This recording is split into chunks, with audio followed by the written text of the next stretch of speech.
Halo Sobat Dunia Seribu Besar, semoga Sobat selalu diberi kesehatan, panjang umur, dan rizki yang melimpah, amin. Sebelum masuk ke alur ceritanya, jangan lupa dukung channel ini ya dengan klik subscribe, like, komen, dan share, terima kasih. Mari kita lanjutkan perjalanan, Li Qiye.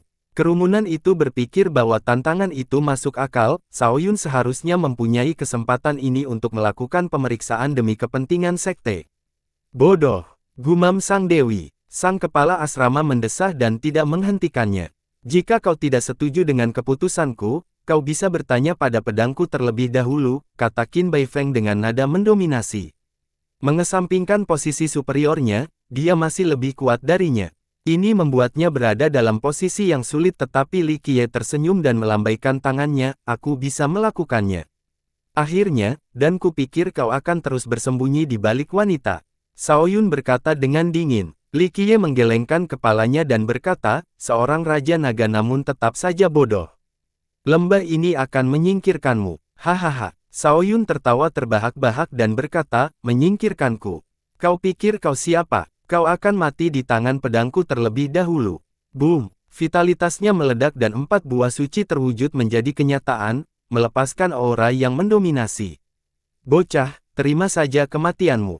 Dia menciptakan pedang Dao dengan energi yang menakutkan. Warga lembah menjadi takut karena hanya ikan pari saja yang dapat memenggal kepala mereka. Ambillah pedang ini, sayang. Sebelum dia selesai berbicara, Li Qiye mengangkat tangannya dan mengendalikan cahaya abadi di lembah itu. Sialan, dia melihat ini dan mengangkat pedangnya untuk menangkis. Sayangnya, sudah terlambat. Sinar itu menghantamnya dengan kekuatan yang tak terhentikan. Ini adalah sesuatu yang jauh melampaui kemampuannya untuk menangkis.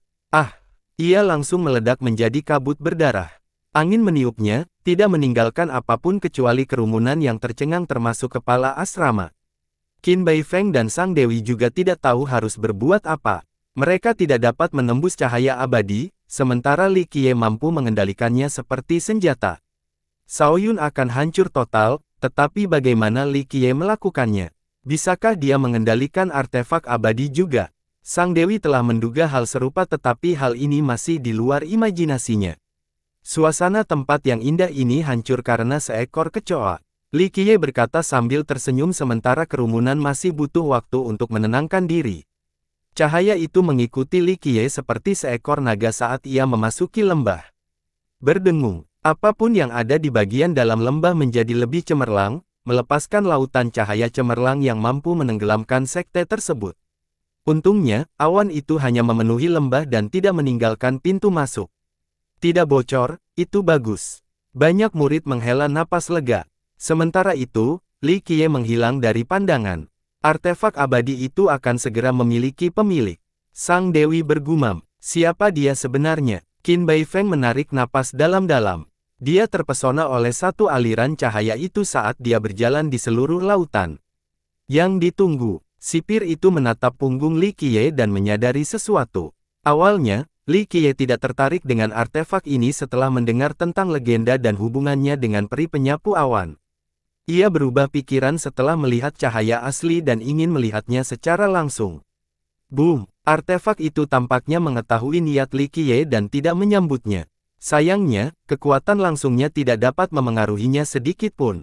Kemudian, ia menunjukkan kepadanya fenomena menakjubkan, kitab suci abadi dengan hukum Dao. Dao lain yang mampu melihat maksud surga. Bahkan, 9 kitab suci surgawi pun diperlihatkan berputar. Yang terakhir lebih menggoda daripada yang lainnya. Mata tidak bisa mengalihkan pandangan dari kedalamannya. 9 kitab suci itu sungguh ilahi dan didambakan oleh semua orang. Para jenius tertinggi dan kaisar yang tak terkalahkan pun tidak terkecuali. Hanya orang lain, bukan aku. Dia menggelengkan kepala dan melangkah maju. Setiap kali ia menatap langsung ke suatu fenomena atau berjalan melewatinya, mereka langsung runtuh. Di ujung lembah itu terdapat cahaya abadi, mirip dengan nyala api di dalam lampu. Alih-alih terhubung ke lampu, ia tampak tumbuh di atas tanah khusus yang diciptakan oleh hukum yang tak tertandingi. Meskipun memiliki keterbatasan fisik, ia dapat berkembang hingga tak terbatas. Bentuknya terus berubah tanpa bisa dikenali. Cahaya itu tiba-tiba padam saat Li Qiye mendekat. Dia berjongkok untuk melihatnya dan tersenyum, "Oh, sepertinya aku tidak diterima di sini." Tidak ada respon yang datang dari cahaya yang tidak dapat dinyalakan itu. "Haruskah aku melakukannya sendiri?" Tanyanya dan tetap tidak mendapat jawaban, seakan-akan cahaya itu sudah tidak ada lagi. "Salah satu hobi favorit saya adalah mengganggu orang lain. Saya bersikeras untuk mengadakan pertemuan." Ia melanjutkan, "Baiklah, baiklah, mari kita mulai." Puff! Api dao yang mengerikan menyala di tangannya. Para kultivator memiliki nyala api dao mereka sendiri. Kekuatan dan intensitasnya bergantung pada afinitas hukum jasa sang kultivator. Meskipun api dao Li Qiye tidak tampak mengesankan seperti api neraka, api itu dapat membakar seluruh dunia. Raja dan penguasa dao juga tidak akan mampu bertahan hidup. Namun, cahaya yang padam itu masih tidak bereaksi. Ini seperti lampu yang direndam air. Api dao Li Qiye tidak dapat memaksa cahaya itu muncul lagi. "Aku tidak menyerah semudah itu." Li Qiye menyeringai dan mengingat kembali nyala api daunnya. Puff! Dia malah melepaskan cahaya primordial, bertindak seolah-olah dia ada di sana selama pembentukan langit dan bumi. Dia adalah eksistensi pertama dengan hukum dao pertama dan cahaya pertama, asal mula segala sesuatu. Benang-benang primordial menyebar ke seluruh tubuhnya, tumbuh di tulang dan dagingnya. Hanya butuh beberapa detik sebelum pohon primordial tumbuh keluar. Segala sesuatu di zaman ini tergantung di pohon termasuk semua afinitas dan siklus karma. Ia menyalurkan kekuatannya ke ujung jarinya, menciptakan sinar yang sangat kecil. Sinar itu berkedip-kedip dan menari-nari seolah-olah menjadi roh yang suka bermain. Ia mengarahkannya ke tanah dan cahaya itu langsung mengalir melalui sasaran seperti listrik. Keduanya terjalin bersama dan benar saja, cahaya itu kembali lagi meskipun tidak mau. "Kerja sama akan menyenangkan, sekarang canggung," Li Qiye berkata sambil tersenyum. Cahaya abadi itu berkedip-kedip namun tidak dapat menghilang karena cahaya primordial Li Qiye yang menakutkan. "Karena aku sudah di sini, mungkin sudah waktunya untuk memberiku jawaban." Dia menuntut dan meraih benda itu, tampak seperti manusia yang mencoba memadamkan lampu. Zas! Suara mendesis terdengar saat tangannya terbakar. Minyak mulai menetes dari telapak tangannya karena panas. Meskipun demikian, ia menutup jari-jarinya dan memaksakannya ke telapak tangannya. Benda itu melaju dengan kecepatan ekstrim, menyelesaikan satu putaran penuh melalui tubuhnya. Selama sepersekian detik ini, menjadi tidak jelas apakah ini ilusi atau halusinasi tetapi Li Qiye muncul di dunia yang berbeda. Alam ini sangat luas dan seperti surga. Hukum dao dan mata air yang menakjubkan mengalir dari langit. Dao berubah menjadi puncak dan gunung yang mengambang. Ini tampaknya menjadi tempat kenaikan, yang memungkinkan seseorang mencapai keabadian dan mengintip ke surga yang tinggi. Dengan satu kilatan, seseorang dapat melintasi berbagai dimensi dan mencapai surga yang jahat, tenggelam dalam keajaibannya yang mendalam. Ini adalah area terakhir dari bentangan luas ini, puncak dao dan rahasia keabadian. Siapakah yang tahu apakah ini hanya ilusi atau sebaliknya? Ini adalah akhir dari jalan yang tak terjangkau sekaligus penuh teka-teki. Li Qiye memfokuskan pandangannya untuk melihat semuanya dengan jelas. Ia melihat seorang lelaki tua bermeditasi di bawah air terjun di dalam mata air. Rambut putihnya terurai di bahunya saat ia mencari dao. Tatapan matanya saja dapat membuat para kaisar dan raja gemetar karena kagum. Di lokasi yang berbeda, ia melihat seseorang berjalan melalui hamparan yang kacau dan meninggalkan jejak yang halus, jejak unik yang hanya dimiliki olehnya. Hal ini tampaknya merupakan upaya untuk membangun kembali ketertiban di tengah kekacauan. Di dalam area yang menakjubkan itu ada seorang pria biasa dengan seringai khas yang dipenuhi dengan optimisme dan sikap riang terhadap segala hal di dunia ini. Dia tampak sedang memegang sebuah paket yang dibungkus dengan kertas berminyak. Isinya tidak jelas, tetapi beberapa orang akan menebak bahwa itu adalah telur bebek asin dari pasar. Ia mengamati segala sesuatu di sekitarnya dengan penuh harap.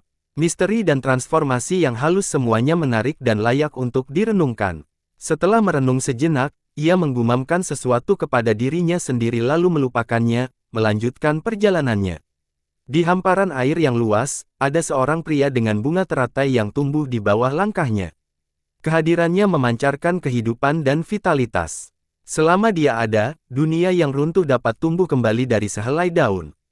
Sosok-sosok yang tak terhitung jumlahnya menjelajahi dunia ini. Beberapa memiliki teman sementara yang lain lebih suka menyendiri. Meskipun demikian, semuanya memiliki tujuan dan impian yang jelas dalam benak mereka sambil memiliki kesadaran diri yang cukup. Mereka hanya mengandalkan diri mereka sendiri untuk mencapai pantai seberang yang terkenal itu, menempa jalan mereka sendiri melalui kultivasi dengan optimisme yang besar. Li Qiye melihat semua detail ini dengan jelas, apakah itu orang dengan jalur halus, pria dengan kedekatan dengan alam, atau pria dengan telur bebek. Dalam sepersekian detik itu, mereka menghentikan tugas mereka sejenak dan menatap ke atas, tampaknya memperhatikannya. Namun, yang ingin dilihatnya bukanlah mereka, jadi dia menutup matanya.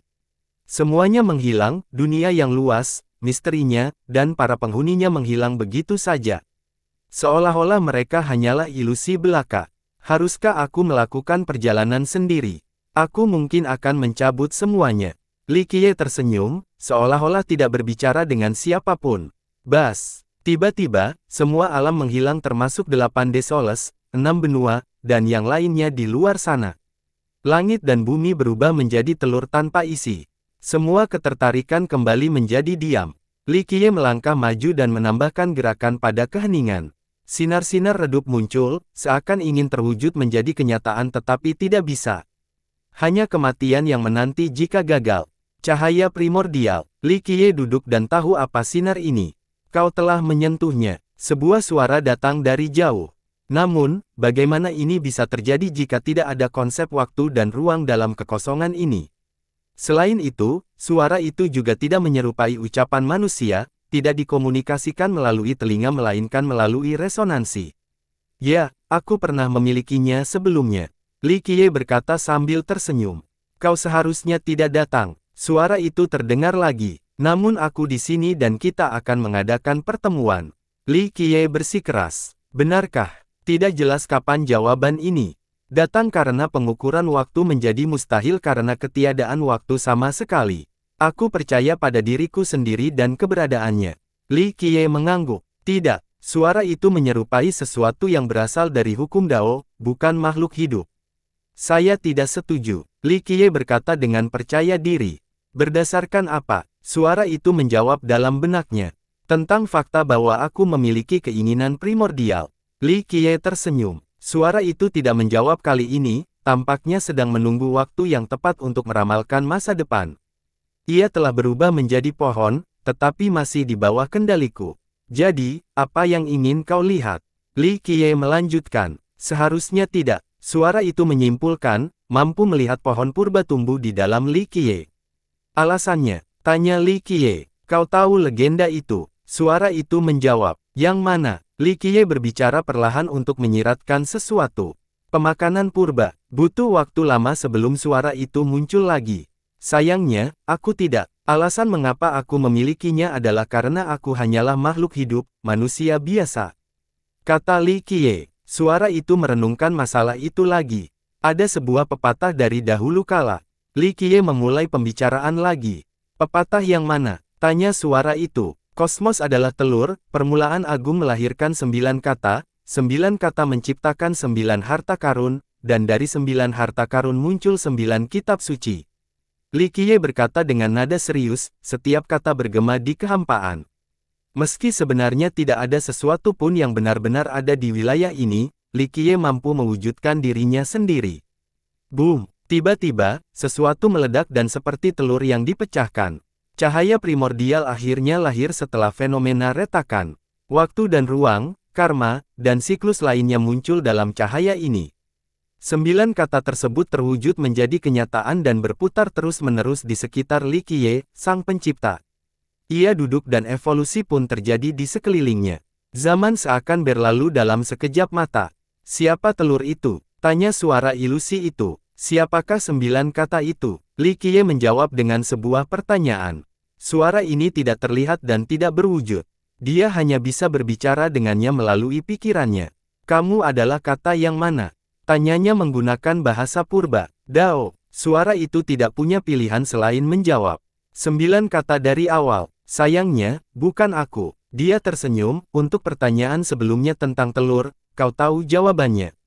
Surga yang tinggi. Suara itu menjawab, lalu mengapa kau ingin menjaga jarak?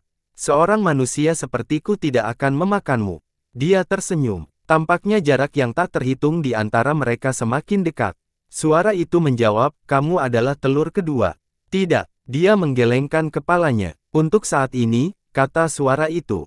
Itu mungkin saja terjadi, tetapi menjadi telur berikutnya agak tidak berarti. Itu hanya mengulang hal yang sama. Dia mengusap dagunya dan berkata, lalu, kamu ini apa? Tanya suara itu. Hanya seorang manusia biasa yang mencari jawaban, itu saja. Dia tersenyum. Suara itu butuh beberapa saat sebelum menjawab, tidak ada jawaban. Tao memiliki jawaban yang dicari oleh manusia. Katanya, bukan jawaban yang kamu inginkan, kata suara itu dengan tegas. Saya rasa itu benar, tapi bagaimana dengan 9 kata itu? Katanya, dengan 9 kata itu, kamu akan menjadi telurnya. Suara itu menjawab, aku jamin, aku tidak akan pernah menjadi telur. Dia menggelengkan kepalanya. Mengapa? Tanya suara itu. Hanya hati Dao, itulah yang kuinginkan. Dia tersenyum. Hati Dao. Suara itu mengulang. Anda telah melihatnya sebelumnya di dalam diri kaisar dan raja. Katanya, belum tentu, kata suara itu. Benar, hal itu tidak mencolok sampai di bagian akhir ketika kecemerlangan hati Dao yang teguh dapat terlihat. Dia mengangguk. Mungkin, tapi masih harus dipastikan, kata suara itu. Apa yang kau takutkan? Kita berdua tahu bahwa tidak ada yang dapat membatasimu karena kau adalah seorang Tao. Ditambah lagi, aku orang yang baik hati. Tanyanya lagi dengan nada santai. Kamu adalah telurnya. Suara itu berulang. Jika kamu bisa memasuki pikiranku, aku akan membiarkanmu melakukannya untuk menatap hati Daoku, untuk melihat apakah itu telur atau bukan. Dia menggelengkan kepalanya. Kemungkinannya tinggi, suara itu bersikeras. Sepertinya tidak ada yang bisa kulakukan untuk membuktikan sebaliknya. Dia mendesah. Hanya telur biasa. Kau akan menyadarinya begitu melihatnya. Kata suara itu. Bagaimana jika aku membuktikan kau salah? Tanyanya. Baiklah. Suara itu ragu-ragu, bagaimana jika kau melakukannya? Ada sebuah kisah khusus dari masa lampau, hanya sedikit yang mengetahuinya.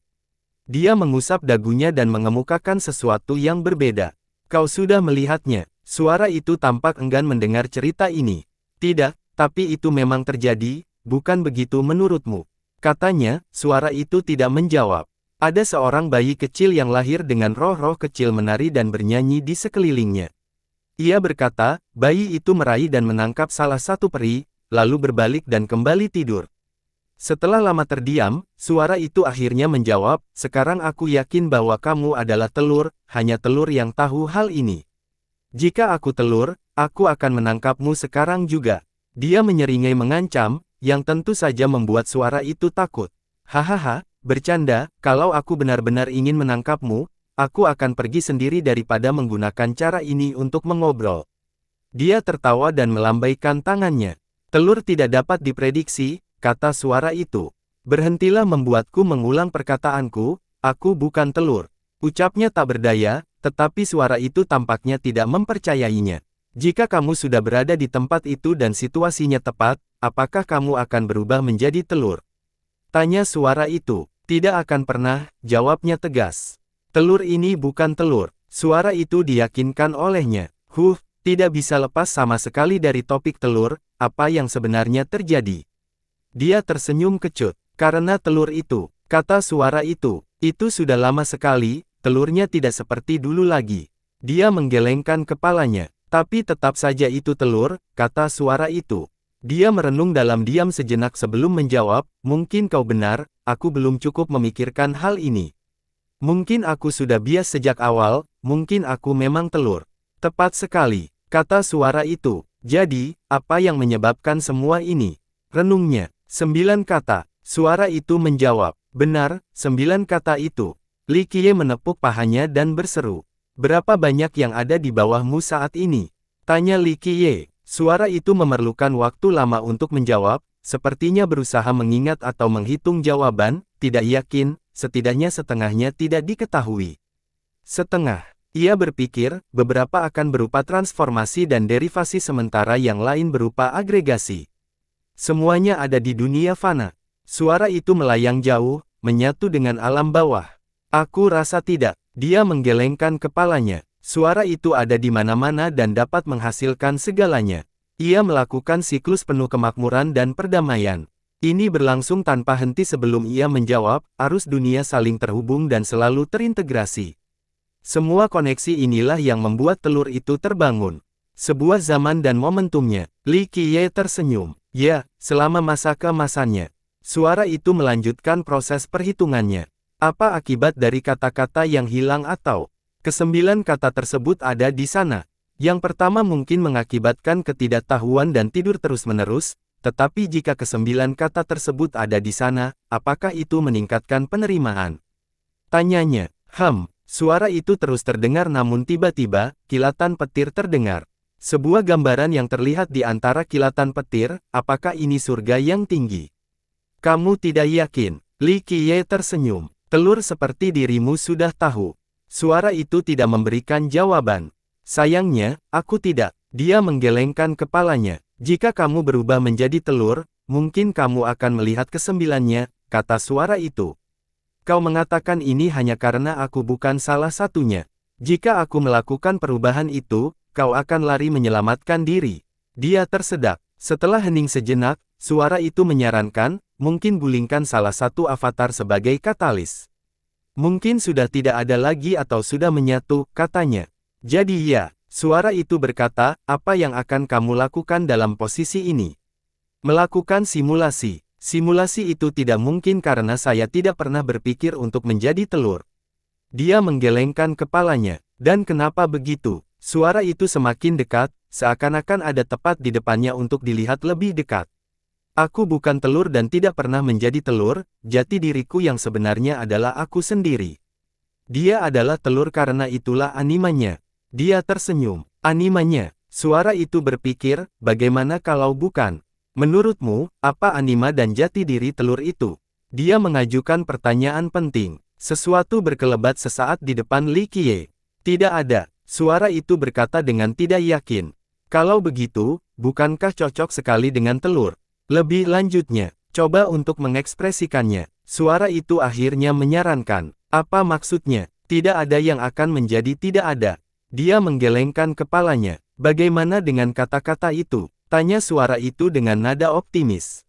Saya pernah memikirkan hal ini sesekali, tetapi tidak berhasil karena mereka mungkin terlibat dan bertindak sebagai penghubung. Jawabnya, tentu saja. Kekosongan itu berkata dengan percaya diri, emosi dan keinginan ada di dunia fana dan meninggalkan jejaknya, koneksi selalu memungkinkan. Benar, dunia fana ini tidak akan ada tanpa emosi dan keinginan, hanya alam yang sunyi dan tidak ada makhluk hidup, tidak ada bedanya dengan kematian. Pada saat itu, kehancuran atau yang lainnya, tidak lagi relevan. Katanya, hanya kata-kata. Suara itu butuh beberapa saat sebelum disimpulkan. Ya, kata-kata yang dapat diturunkan. Tanpa itu, keberadaanmu tidak ada artinya. Dao abadi dan misterinya tidak akan ada, hanya satu kata. Ia berkata, penurunan dan pengembangan adalah nilai-nilai keberadaanmu, yang diperlukan tidak hanya untuk makhluk hidup tetapi juga dirimu sendiri. Bagaimana kabarmu? Tanya suara itu. Aku punya cita-citaku sendiri dan kamu juga punya cita-citamu sendiri. Dia tersenyum. Kata-kata dapat memiliki aspirasi. Tanya suara itu. Tentu saja, tapi harus hidup terlebih dahulu dengan emosi. Katanya, suara itu tidak dapat dirasakan karena ia bukan makhluk hidup. Karena kamu tidak memilikinya, jawablah ini, untuk alasan apa kamu ada? Tanyanya, suara itu berpikir namun tidak memiliki jawaban. Aku, makhluk hidup, memberikan jawaban terakhir. Dia berkata, bagaimana denganmu? Setelah perhitungan yang rumit, ia menjawab, tidak ada awal dan tidak ada akhir. Jadi ya, semuanya sama saja di satu titik, sudah seperti itu di awal dan akan seperti itu di akhir. Kurasa itu tujuannya, tapi untuk siapa itu berguna? Dia mengangguk sebelum bertanya. Tidak yakin. Suara itu berkata, demi 9 kata yang berubah menjadi 9 harta karun dan dari situ, 9 kitab suci. Untuk apa? Tidak ada. Yang berikutnya, hanya kembali ke titik awal secara tiba-tiba dan tak terelakkan, tidak ada pantai lain. Katanya, suara itu terdengar, mungkin mencoba mendapatkan jawaban lagi. Betapapun kerasnya Anda mencoba, perhitungannya terbatas secara internal pada diri Anda. Tentu saja, hasilnya bisa sangat mendalam tetapi luar biasa, tetapi pada akhirnya, itu tidak lebih dari sekedar usaha yang sia-sia. Katanya, lalu apa pendapatmu? Telur adalah telur dan kata-kata adalah kata-kata. Tanya suara itu. Mungkin. Li Qiye tersenyum. Dan ada hubungan simbiosis antara keduanya. Suara itu tiba-tiba menjadi yakin. Jika itu benar, apakah kau akan ada di sini? Bagaimana dengan kata-kata lainnya? Dia tersenyum. Baiklah. Suara itu merenung sejenak sebelum menyetujui, saya kira koeksistensi adalah kata yang lebih tepat. Baiklah, tapi apakah Anda sudah mempertimbangkan masalah yang lebih mendasar? Tanyanya. Apa? Tanya suara itu. Penghakiman dunia, ucapnya, menyebabkan riak dahsyat melesat melintasi alam ilusi ini. Penghakiman langit dan bumi, itu terjadi setelah kelahiran. Kata suara itu. Mengapa itu penting? Saya juga sudah melewati masa pertumbuhan, katanya. Telurnya masih dalam tahap awal, kata suara itu. Lalu bagaimana caranya aku menjadi telur? Tanyanya. Kau bisa mengasumsikan keadaan pralahir. Suara itu menjawab. Kedua negara asal tidak penting bagiku. Aku adalah aku, jati diriku yang sebenarnya. Ia menggelengkan kepalanya. Kembali ke penilaian dunia, itu mungkin tidak ada, kata suara itu. Apakah kita melihat keberadaan telur? Konsep yang sama berlaku untuk penghakiman yang ada di mana-mana. Katanya, suara itu tidak merespons. Kamu adalah Dao, terpisah dari dunia fana dan berbeda dariku dan telur. Itulah sebabnya kamu tidak dapat memberikan jawaban. Lanjutnya, suara itu setuju dengan poin ini, tetapi tidak dengan poin sebelumnya, penghakiman mungkin tidak akan terjadi. Sepertinya kita tidak bisa mencapai konsensus mengenai topik ini, mari kita bicarakan hal lain. Katanya, apa? Suara itu selalu terdengar waspada terhadap Li Qiye. Saya datang dengan tulus, tanpa ada maksud jahat. Anda tidak perlu bersikap hati-hati terhadap jiwa baik saya, katanya. Aku masih yakin kamu bisa menjadi telur, kata suara itu. Lupakan masa depan, aku bukan telur sekarang. Dia menggelengkan kepalanya. Itu tidak mengubah kemungkinan terjadinya hal itu, desak suara itu. Saya benar-benar yakin itu tidak akan terjadi. Asal-usul saya dimulai dari hati Dao saya dan akan berakhir dengan hati Dao saya, hati yang tidak tergoyahkan yang menjadikan saya kandidat. Jika ini berubah, saya akan berhenti menjadi diri saya sendiri dan keadaan saat saya menjadi telur juga akan hilang, bukankah ini sebuah paradoks? Kita lihat saja nanti. Suara itu sepertinya telah melakukan siklus perhitungan yang tak terhitung jumlahnya sebelumnya. Baiklah, terserahlah, aku ini telur, kalau begitu mari kita bicarakan 3 batu saja. Li Qiye tersenyum tak berdaya. Batu Trinitas. Suara itu langsung tahu apa yang sedang dibicarakannya. Ya, dia mengangguk. Mereka tidak penting karena kamu adalah telur, kata suara itu. Menarik sekali, selalu ada batu dalam satu generasi demi satu generasi. Mereka bisa punya 1 atau 3 kemungkinan. Katanya, suara itu menghiburnya dan juga melakukan derivasi mengenai masalah ini. Lahir dari 3 hal yang saling berhubungan. Masa lalu berawal dari masa kini dan menjaga masa depan. Suara itu memberikan jawaban. Bagaimana dengan masa depan? Tanyanya. Masa depan. Suara itu menghitung lagi sebelum menjawab, mungkin di masa lalu atau bersinar di masa sekarang. Itu tidak masuk akal. Dia menggelengkan kepalanya. Begitulah masa depan. Suara itu berkata, dengan yakin. Baiklah, bagaimana dengan hadiahnya? Itulah kuncinya. Tanyanya dengan ekspresi serius. Saat ini. Suara itu memulai proses itu sekali lagi dan tidak menjawab setelah selesai. Saat ini adalah saat ini, di sini dan sekarang. Kesimpulannya, bukan hanya saat ini saja, harus ada titik kuncinya, ujarnya. Saat ini adalah masa depan dan masa lalu, kata suara itu. Tidak, itu tidak benar. Kalau begitu, batu ketiga itu sama saja tanpa ada perbedaan, hanya 1 baris waktu dan bukan 3. Dia menggelengkan kepalanya. 1 batu untuk 1 garis waktu, 1 garis waktu untuk 1 batu, 3 bersama-sama. Suara itu berulang. Coba kita lihat dari sudut pandang lain. Kota Dao tertulis di kitab suci. Bagaimana dengan 3 batu? Dia tersenyum, memaksa suaranya untuk menghitung dengan kemampuan yang unik. Itu sebuah kata. Itu mengungkapkan kesimpulannya. Kau yakin? Sepertinya tidak. Ekspresinya berubah serius. Tentu saja, suaranya seperti itu. Sebuah kata, untuk benar-benar hidup. Bisakah kamu melakukan hal yang sama? Dia tersenyum dan berkata. Dia menjawab dengan diam. Hei, kamu dengar aku? Tanyanya lagi. Kali ini, ia melihat kilatan terang seolah-olah suara itu mendorong segalanya hingga tak terbatas, mencari semua jejak yang mungkin. Sebuah kata sudah ada, tidak diragukan lagi. Katanya, aneh. Dia mengusap dagunya dan berkata, kembali ke pokok bahasanku sebelumnya, bagaimana jika kamu dan kota Dao abadi menjadi satu kesatuan? Tidak mungkin. Suara itu menolak kemungkinan ini, akulah tujuannya. Saya kira, Anda adalah asal dan tujuan, tidak perlu apapun yang eksternal. Ia tersenyum, mendorong kita menerapkan penalaran yang sama pada batu-batu itu. Cara kerjanya harus sama. Itu di sana, kata suara itu.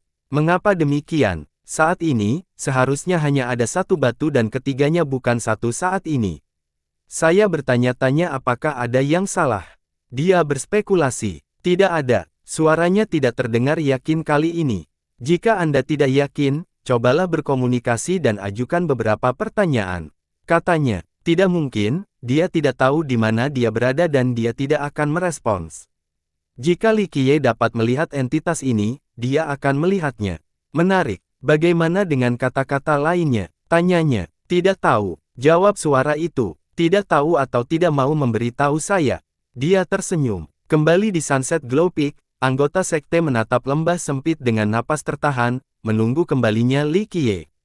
Sang Dewi dan Qin Baifeng memperhatikan dengan saksama sambil menjadi semakin cemas. Dia telah berada di sana terlalu lama sehingga mereka mengkhawatirkan keselamatannya. Sebenarnya mereka tidak tahu apa-apa tentang situasi di dalam karena artefak abadi itu berada di luar jangkauan mereka setelah era peri penyapu awan. Li Qiye dapat mempelajari misteri artefak itu atau menghilang selamanya di lembah. Namun, mereka akhirnya melihat sosok yang berdenyut di lembah, tampaknya melayang mendekat. Itu dia pergi. Semua orang menjadi bersemangat dan berteriak. Benar saja, Li Qiye akhirnya muncul di pintu masuk. Akhirnya, mereka menghela napas lega setelah melihatnya. Dia menunggangi awan putih, tampak nyaman dan mengundang untuk tidur siang sepuasnya. Apa kau baik-baik saja? Dewi cahaya matahari terbenam bergegas menghampiri dan sangat gembira, bahkan memeluknya. Kegelisahan yang menghantuinya menghilang sehingga dia hampir menangis. Tentu saja, Li Qiye menggerakkan dahinya dengan nada main-main. Apakah kamu akan tinggal di sini sekarang? Wajahnya memerah dan bertanya dengan senyum penuh harap. Sayang, dia hanya tersenyum sebagai jawaban. Begitu ya, aku mengerti. Dia mengerti jawabannya dan mengangguk sedikit. Namun, optimismenya kembali. Saat dia menatapnya langsung dan bertanya, berapa hari menurutmu? Dia hanya tersenyum lagi. Cium, cium, cium. Para pengikut di dekatnya mulai bernyanyi, menyebabkan wajahnya tersipu. Li Qiye terkekeh dan mencium keningnya sebelum berkata, gadis bodoh, kamu tidak mengerti. Setelah berkata demikian, dia mengangkat tangannya untuk memanggil sinar abadi dari lembah. Dia menyentuh dahinya dan sinar itu langsung memasuki pikirannya. Bas, waktu berhenti dan ekspresi serta gerakan semua orang membeku. Aliran waktu dapat berjalan dengan kacau dari titik ini, tetapi begitu Bas tidak ada lagi, semuanya menjadi normal kembali. Mereka berhenti berteriak setelah melihat cahaya bersinar di dahinya dan mengamati dengan tenang. Tampaknya ada sesuatu yang berbeda tentangnya tetapi mereka tidak dapat mengungkapkannya dengan kata-kata. Dia tampak seolah-olah tidak lagi ternoda oleh roh jahat. Dunia ini layak untuk disyukuri, pergilah dan nikmati sebelum kembali, semoga masih dengan kepolosan kekanak-kanakan. Bisiknya, kepolosan kekanak-kanakan, gumamnya. Penonton tidak mendengar pembicaraan mereka dan mengira bahwa romansa itu berkembang. Kemana mereka lari? Sementara itu, Niu Fen terus berlarian, tidak dapat menemukan keberadaan Li Qiye. Kita sudah sampai. Li Qiye muncul di belakangnya dan berbicara dengan santai. Awan putih itu juga ada bersamanya. Kau kembali, bangsawan muda. Niu Fen tersenyum sebelum mengerutkan kening dan melotot ke awan, bocah, beraninya kau. Aku benar-benar harus memberimu pelajaran. Awan itu tampaknya tidak mengerti. Ekspresinya menyerupai seorang anak dengan mata yang melebar karena rasa ingin tahu dan kepolosan, sungguh menggemaskan dan lucu. Apa yang kau lihat? Belum pernah melihat orang sehebat ini sebelumnya. Mungkin aku harus melemparmu ke dalam kubangan lumpur dan menginjakmu beberapa kali. Kata Niu Fan. Awan itu tampaknya tidak mengenali kemarahannya. Itu saja, kau akan segera mendapatkannya. Niu Fan menyingsingkan lengan bajunya. Awannya masih terlihat semanis sebelumnya. Baiklah, aku menyerah. Niu Fan tidak punya pilihan selain menyerah, lupakan saja, aku adalah penguasa Dao terhebat dalam sejarah, sangat murah hati. Awan itu menatapnya dengan bingung, berpindah-pindah antara Niu Fan dan Li Qiye. Kau tidak mengerti, biar ku ceritakan kepadamu tentang kisahku dan betapa tak terkalahkannya aku. Saat itu, ketika aku muncul di medan perang, kaisar dan raja lainnya langsung berdiri di samping. Aku hanya mengangkat tanganku dan mereka semua gemetar ketakutan. Niu Fan membanggakan diri. Awan itu mengangguk berulang kali-kali ini, tampaknya memahaminya. Lihat, sekarang kamu pintar dan imut, jadi mudah diajari. Niu Fan menepuk Awan dan berkata, tunggu sampai suasana hatiku membaik, aku akan mengajarimu teknik yang luar biasa sehingga kamu bisa melakukan apapun yang kamu mau. Yah, bukan berarti ini perlu karena kamu tinggal menyebut namaku, dan tidak akan ada yang berani mengganggumu. Aku tidak bisa mendengarkan lagi. Li Qiye yang duduk di atas awan menggelengkan kepalanya dan berkata, 18 solusimu hanyalah permainan anak-anak. Benarkah? Niu Fan ragu. Kalau begitu, ajarkan saja, kamu akan segera belajar. Dia tersenyum. Haha, begitu. Kau mendengarnya. Aku akan mengajarimu saat aku menginginkannya, itu akan bermanfaat bagimu seumur hidup. Niu Fan menepuk awan itu lagi. Awan itu mengangguk lagi. Tuan muda, dari mana datangnya bocah kecil ini? Niu Fan hanya bermain-main sebelumnya karena dia bosan. Bagaimanapun, dia memiliki pengetahuan dan wawasan seperti seorang penguasa Dao papan atas. Dari tempat yang seharusnya, dia tersenyum. Lebih baik tidak menjawab saja, keluh Niu Fan. Dia menepuk-nepuk cangkang Niu Fan dan berkata, ini kesempatan langka, bicaralah lebih banyak padanya, ajari dia beberapa hal. Aku akan mengingatnya, kata Niu Fan, menyadari bahwa awan ini mungkin sebenarnya berada di atas levelnya. Meskipun demikian, Li Qiye pasti punya alasan untuk memberitahu keduanya agar lebih banyak berinteraksi. Kemana kita akan pergi sekarang, Tuan Muda? Tanya Niu Fan. Medan perang lain untuk pemurnian. Li Qiye melihat sekeliling dan berkata, baiklah, kalau begitu ke kota Dao. Niu Fan tertawa dan berlari ke depan. Niu Fan berlari dengan kecepatan penuh, melintasi dimensi dan 10 juta mil dalam sekejap mata. Apakah aku ini orang yang tangguh atau apa? Tanyanya pada awan. Ia memiringkan badannya, jelas tidak terkesan. Niu Fan kesal karena tidak ada reaksi dan melanjutkan, bosmu adalah yang terhebat di antara semuanya, yang pertama, tidak, ketiga, tunggu, penguasa Dao kelima. Aku dapat menempuh jarak triliunan mil dengan setiap lompatan, apakah itu tidak cukup hebat untukmu? Awan itu merenung sejenak sebelum menggoyangkan tubuhnya. Li Qiye yang pindah untuk duduk di cangkangnya berkata, tidak bisakah kau lihat bahwa si kecil itu tidak serius dan masih bisa mengimbangimu? Kedengarannya tidak keren bagiku. Sial, lihat aku. Niu Fan meraung dan meningkatkan kecepatannya cukup untuk membalikkan aliran waktu dan ruang. Dia mengerahkan seluruh kekuatannya dan menggunakan teknik gerakan yang luar biasa, melintasi satu dimensi demi dimensi.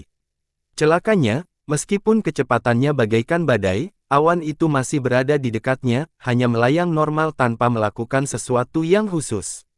Aku mulai berpikir kau salah sasaran. Di manakah medan perang ini? Li Qiye tersenyum. Maaf, Tuan Muda, aku akan mengantarmu kembali sekarang, lihat aku. Niu Fan berhenti dan mengubah arah ke tempat yang benar. Awan tidak memiliki masalah untuk mengikutinya, terlepas dari kecepatan dan arahnya. Apa teknik gerakanmu? Niu Fan tak dapat menahan diri untuk bertanya. Sebagai penguasa Dao puncak di jalur anima, dia paham betul seberapa cepat dia. Namun, bagaimana awan ini bisa bertahan tanpa berusaha?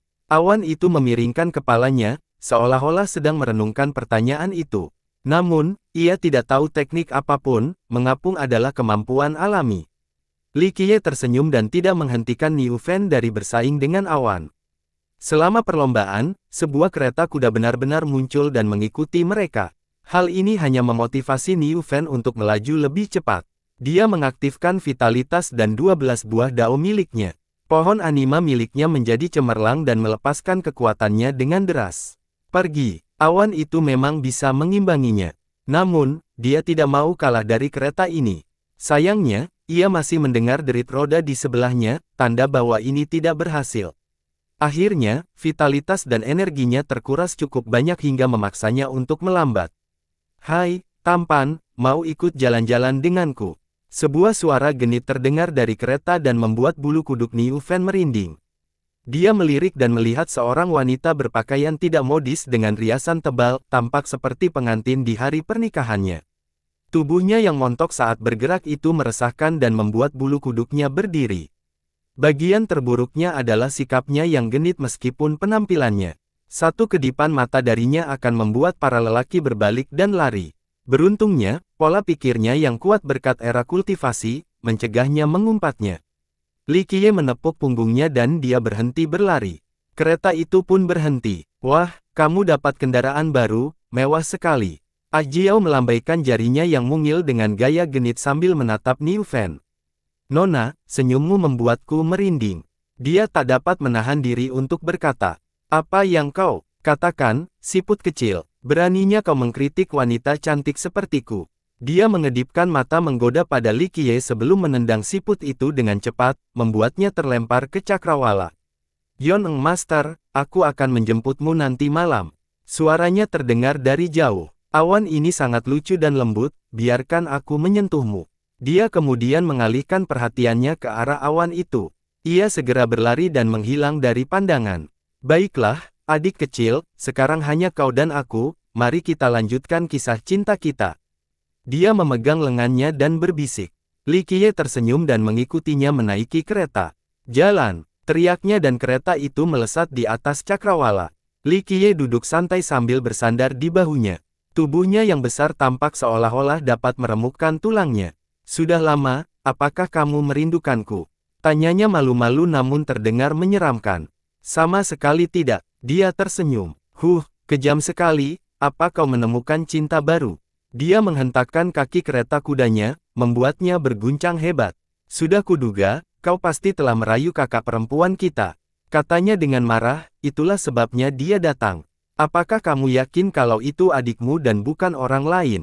tanyanya. "Terserahlah, semuanya dari tempat yang sama, dia hanya keluar sedikit lebih awal, tidak ada hal lain yang luar biasa tentang dia sama sekali," katanya dengan kesal. "Mengapa kamu begitu yakin?" Dia menghibur percakapan. "Siapa lagi yang bisa merayu kekasihku yang tampan?" keluhnya. "Apa sekarang, akan bertarung sampai mati hanya untukku?" Dia tersenyum. "Kau benar-benar anak nakal, mencoba membuat kita semua cemburu." Dia menyodok dahinya dengan lembut, menimbulkan rasa mual. "Aku rasa kau akan hancur menjadi debu setelah satu pukulan," katanya.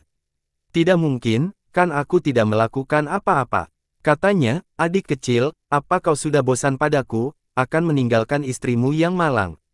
Dia memukul bahunya dengan main-main dan mulai menangis. "Bajingan, meninggalkanku seperti ini. Pencocokan astrologi kita belum diperiksa, kamu terlalu cepat mengambil keputusan. Ditambah lagi, tidak ada yang terjadi," katanya. "Benarkah?" Ajiao berhenti menangis dan menatapnya lurus. Terlepas dari penampilannya secara keseluruhan, matanya bersinar terang seperti bintang. "Sepertinya kita punya sesuatu untuk dibicarakan karena kamu ada di sini," katanya. "Sudah kuduga, kamu bukan tipe yang tidak berperasaan." Dia kembali meraih lengannya dan berkata dengan gembira, "Aku tahu kamu akan menjadi suami yang baik dan lagi pula, ayahku hanya ingin menjodohkanku denganmu. Mari kita bicara." Li Qiye tersenyum. "Ayah bilang hari-hari baik yang tersisa sudah tidak banyak lagi, kita harus segera memilih salah satunya." Ia bersandar di bahu ayahnya. "Apakah dia setuju dengan persyaratannya?" tanyanya. "Adik kecil, kau membuat keadaan menjadi sulit dengan tuntutan yang mustahil itu. Kita bisa bernegosiasi dan kau bisa memilih yang lain atau mulai memberikan diskon. Ingatlah bahwa apa yang kubawa sebagai mas kawin tidaklah remeh," katanya. "Dia hanya bisa memilih aku," katanya. "Karena kita adalah pasangan yang ditakdirkan," ucapnya malu-malu sambil mencuri pandang ke arahnya. "Itu masih bisa diperdebatkan, tapi saya tahu persis apa yang saya inginkan darinya," jawabnya. "Tapi adik kecil, kamu sudah punya tanah, katanya. Jadi apa? Apakah dia mau datang membajaknya sebelum siap? Kurasa aku tidak keberatan meskipun dia melakukannya. Dia yang menetapkan aturan dan dia bebas melanggarnya. Katanya, saya mengerti alasannya, tetapi saya tahu kepribadiannya. Jangan khawatir, dia tidak akan bertindak tidak bertanggung jawab sebelum panen siap, bukan? Katanya, sebenarnya aku ingin dia melanggar beberapa peraturan, jadi semuanya akan lebih mudah ditangani. Dia tersenyum. Adik kecil, jangan menilai hati seorang pria dengan timbangan yang salah. Ayahku bukan orang seperti itu. Dia menarik lengannya dan mendekat padanya. Tentu saja, tetapi tidak ada pilihan lain mengingat situasi yang kacau ini, saat semua orang tidak terkendali dan tidak takut. Aturan tidak lagi mengikat kita. Jawabnya, kamu berbeda, hatimu masih hangat dan berdetak, tidak ada yang bisa dibandingkan denganmu. Jika kami memilihmu, bahkan hasil terburuk pun tidak akan seburuk itu. Katanya, saya setuju dengan itu. Dia mengangguk, ada batas untuk hasil terburuk, hal yang sama tidak berlaku untuk yang lainnya. Paling tidak, saya tidak akan memakannya. Adik kecil, jangan merusak suasana dengan bersikap vulgar seperti ini. Keluhnya, baiklah, mari kita langsung ke pokok permasalahan jika kita di sini dengan tulus. Katanya, aku tahu kau akan setuju. Katanya dengan gembira, ini pasti karena cinta. Dia tersenyum dan mengabaikan komentarnya, tanah ini, biarkan tumbuh, dan ketika waktunya tepat, ia akan mencapai surga. Baiklah, dia ragu-ragu, masih ragu dengan hal ini. Tanyanya, tidak masalah jika kamu ingin tumbuh, aku mengerti kekhawatiranmu, begitu juga dengan ayah. Jika kamu ingin tumbuh, akan ada tanah yang paling subur untukmu. Alisnya berkerut. Lalu apa? Tanyanya. Koneksinya lebih rumit. Dia berkata dengan lembut, kami memahami kekuatanmu saat ini tetapi akan ada masalah lain setelahnya. Itu masalahmu. Kamu ingin bernegosiasi, bukan aku.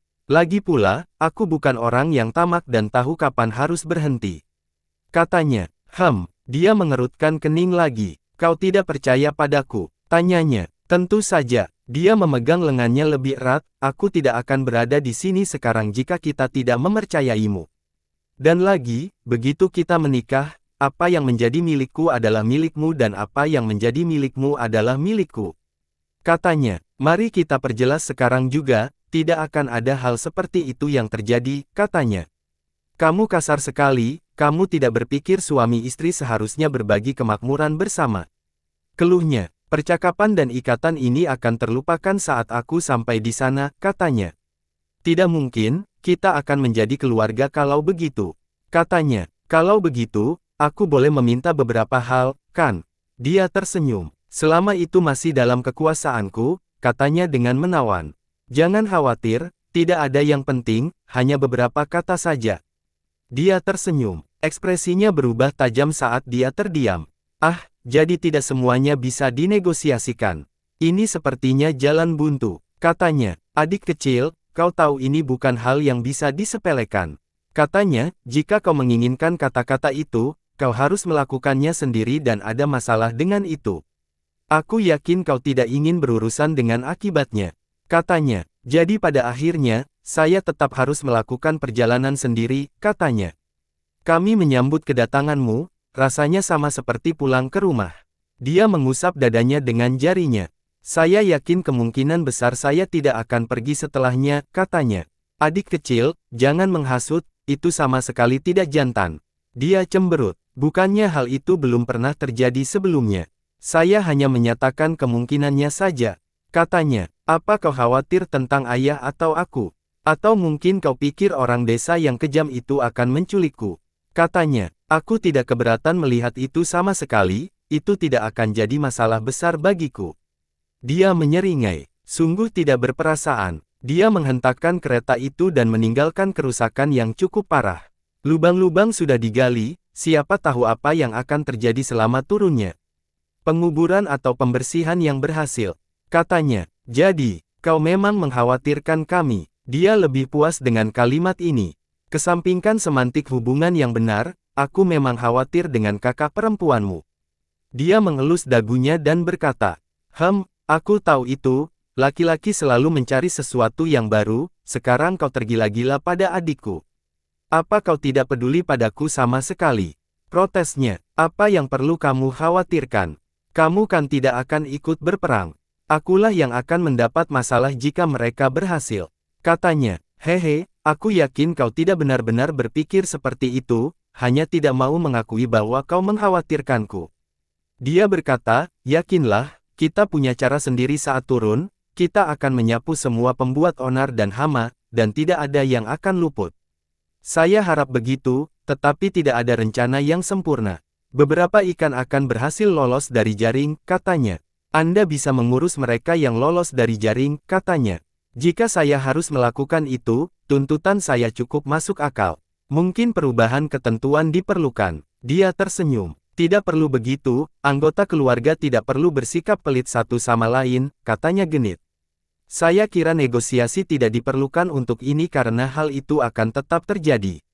Katanya, jadi, ini kesepakatan. Dia menambahkan mata padanya. Saya kira waktunya sudah hampir habis dan sudah waktunya untuk melakukan persiapan. Kenapa tidak? Katanya, aku tahu kamu akan setuju. Dia tidak melepaskan pelukannya sambil berpose malu. Bagaimana kalau kita mulai? Matanya menjadi dalam saat ia menatap langit, mampu melihat bagian terdalam. Sesuatu sepertinya sedang menunggu di sana. Kita butuh sedikit waktu lagi, kamu juga begitu. Suaranya serak meski dia berusaha keras untuk memikat. Saya tidak terburu-buru, saya bisa menunggu sampai musim semi untuk menanam beberapa benih lagi. Dia melihat sekeliling dan berkata, adik kecil, biar kuingatkan sekali lagi. Baik atau buruk, semuanya akan disapu bersih tanpa memandang bulu. Ucapkannya dengan nada serius yang jarang ada. Itulah mengapa aku butuh koneksi, karena itu kita bernegosiasi. Dia mengangguk sebagai jawaban. Kamu sama sekali tidak tahu kata kompromi. Keluhnya, karena bukan aku yang meminta. Saya melakukan ini hanya karena kebaikan hati, katanya. Belum tentu jika terjadi hal yang tidak diharapkan, mungkin kamu sedang sibuk sekali, jawabnya.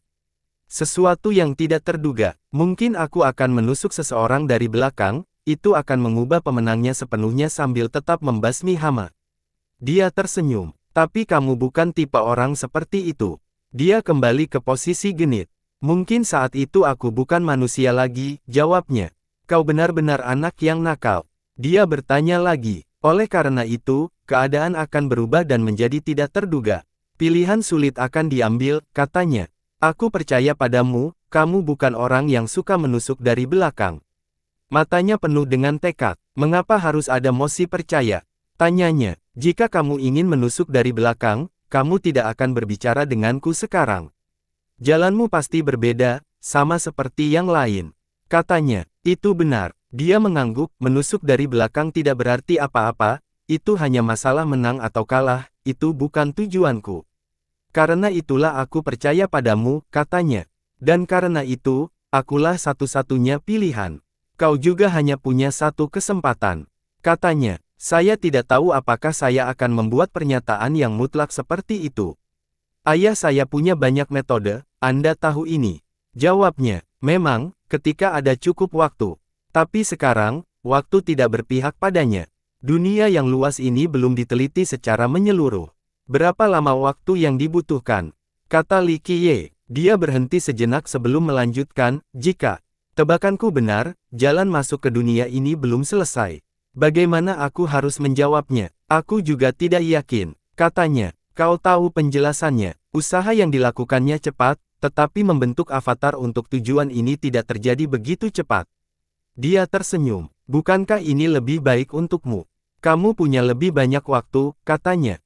Sayangnya, saya tidak punya rencana untuk menggantikan siapapun atau ini akan menjadi kesempatan yang baik. Tentu saja, alasan Anda melakukan penyisiran adalah karena ini adalah kesempatan bagi orang lain juga. Katanya, kapan kamu akan siap? Tanyanya penasaran. Waktunya akan tiba, ayahmu juga sedang bersiap.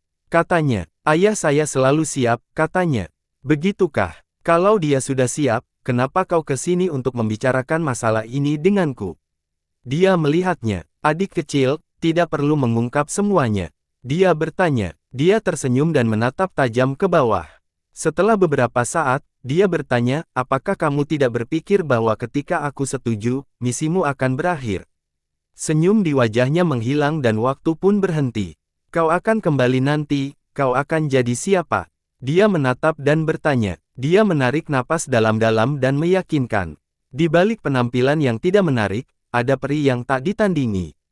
Aku akan menjadi diriku sendiri, jika waktunya tiba, semuanya akan berakhir dengan sendirinya.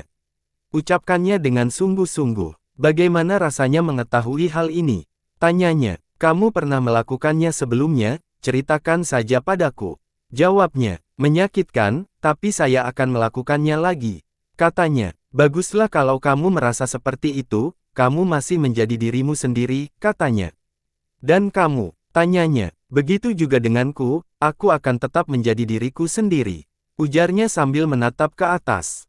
Jadi, dia mengangguk pelan dan berkata, dunia ini layak untuk ditelusuri meskipun banyak kekurangannya. Dia menyentuh wajahnya dengan lembut dan berkata, kamu idiot, cukup bodoh untuk menarik simpati. Itu hal yang baik, namun, jangan bersimpati denganku, itu adalah sebuah misi. Katanya, dan misiku akan segera berakhir, katanya. Kereta itu perlahan berhenti, dia tidak mengatakan apapun dan hanya menatap keluar. Aku turun sekarang, katanya. Dia mengalihkan fokusnya kembali ke sana dan mengangguk, iya. Dia berdiri dan kali ini dia memegang lengannya dengan tulus. Ini misi kita. Dia tersenyum. Ya, dia mengangguk. Dia melompat turun dari kereta dan berkata, dunia fana, tidak peduli seberapa buruknya, masih memiliki banyak aspek baik.